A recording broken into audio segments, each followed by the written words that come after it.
Dubai வந்து பொருளாதாரத்தில் வந்து அதிகப்படியான செலவு செய்யக்கூடிய நாடாகவும் யுஏஇ வந்து எக்ஸ்பென்சிவான நாடாகவும் அறிவிச்சிருக்காங்க.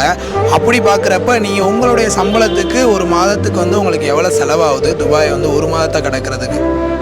இல்லை, அது டிபெண்ட்ஸ் தான். நம்ம எப்படியான செலவுகள் பண்ணுறோங்கிறத பொறுத்து மாறும். நம்ம இங்கே போய் ஒரு டீ குடிச்சிட்டு ஒரு வடை சாப்பிட்டாலே 5-6 திரம்ஸ் வந்துடும். நம்ம ஒரு காசுக்கு ஒரு 150 ரூபா 200 அந்த மாதிரி ரேஞ்சு வந்துடும். அதனால நம்ம எப்படி செலவு பண்ணுறங்கிறது இருக்குது. ஊரில் இருக்கிற மாதிரி நம்ம இருக்க முடியுமானா இருக்க முடியாது. ஊரில் இல்லாமல் நம்முடைய சுற்றம் இருக்கு இல்லையா, நம்ம நட்பு வட்டாரங்களும் நம்ம வந்து சரியான அளவில் தேர்ந்தெடுக்கணும்.